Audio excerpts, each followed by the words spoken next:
Howie, Tom, Buddy, Mike, and myself. When I sit here and think about, the great moments they talk about, it's really, an honor to say that we put on that uniform and was able to be able to achieve so many great things. And when I think about the years here, and I think about the players before, and I think a lot of times that's what you think about. You think about the history of an organization. And you look at history right here with great Tom Seaver and the Buddy House. And Buddy talks about, he's just a little guy. Buddy has always been an important person around this organization. Even as a coach, when he coached us, he was important to us, as players. And we had a great deal of respect for him and what he meant to the organization, what he meant to us as a coach. For Mike, the years he came here and the way he performed, the way he brought, this unit of guys together.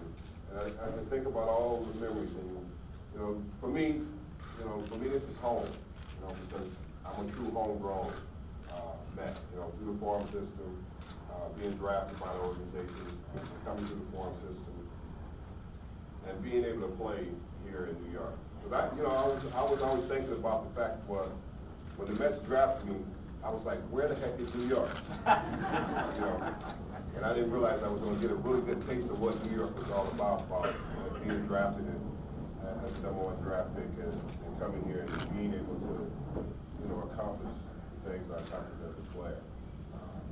When I think about, some of the writers I see that I've known for years, and I see them and, I could go up to them and talk to them and joke to them about things, because when you talk about '86, they knew us. Outsiders didn't know us, but the guys that covered the team knew this particular team, this particular group of guys. And one thing about us is we wasn't shy. I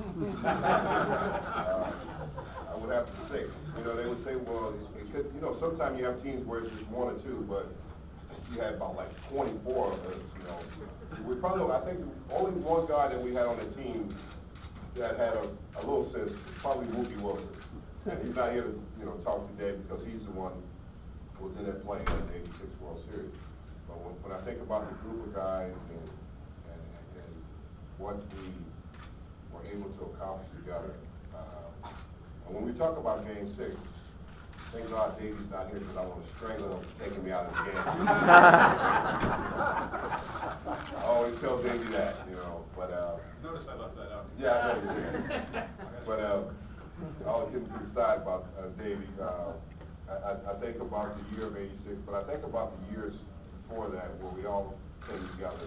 Davey Johnson brought us all together, and we became a team, and we became a real fun team.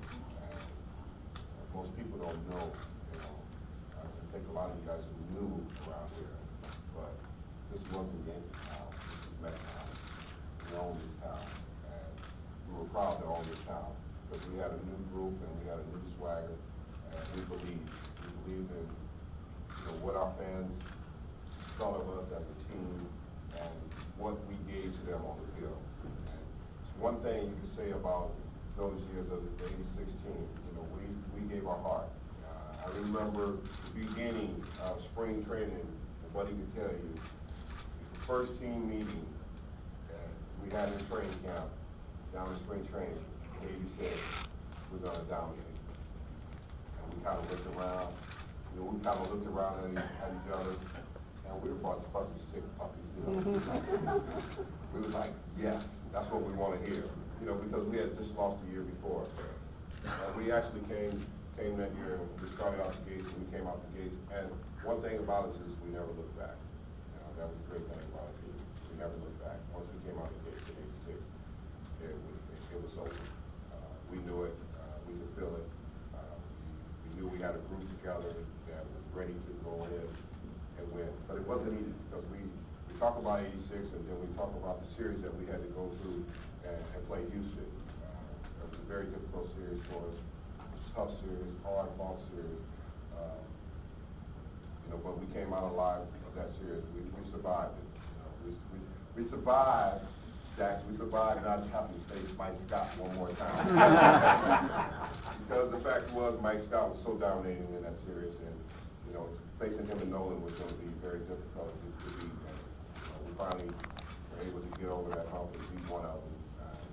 I don't know if we beat Nolan, but I remember in that series, Nolan was throwing his M1 nothing. I hit a pitch off to him. I still don't know. I hit it down the right field line for a home run. We tied the game up. See, we as baseball players, we got good memories. We don't forget these things. So you think about all these great memories, and then it comes to that '86 series against Boston. We go down 0-2, and then we go to Boston and we play well and come back here. Then we get to Game 6, and we'll get to Game 6, and there were moments and doubts. A couple guys were telling me that Davey got away with a lot of things. I told him Davey was a pretty gambler, man. He liked to gamble, He liked to roll the dice, and that's what we loved about it. He was going to take chances, and he took a lot of chances. And, they talk about the Bill Buckner play more than anything, which is so ridiculous because when you think about Calvin Sherrod, he couldn't get nobody out. When you think about Mike Stanley came in and threw a wild pitch, couldn't get nobody out. And then, the ground ball that Mookie hit, it's not Buckner's fault. Buckner's legs were about to fall off. And he was in a foot race to beat Mookie Wilson at first base on that play. And the way Mookie got out of the box, it was going to be very difficult to beat Mookie. And, what a great win. What a great memory. What a great memory for this franchise. I think, well, I don't see Jay Horwitz in there. Oh, there he is. Jay just, I know he had to just laugh a lot of times when he went on when he thought about this team, this group of characters. But I learned one thing about playing in New York. You have to have personality, and you have to have personality, and you have to have some type of swagger about yourself. And I think that's what we learned in '86. And we had a lot of swagger about ourselves. And it wasn't just only in '86. We had some great teams throughout the '80s. And we definitely, should have won more. There's no question about it. I would sit here today, and any player on that team would tell you we definitely should have won more. But '86 was a tremendous year for us to be able to win Game 6, then come back, because we came back Game 7, and Keith already said, after Game 6 was over, Keith already said, we're winning tomorrow.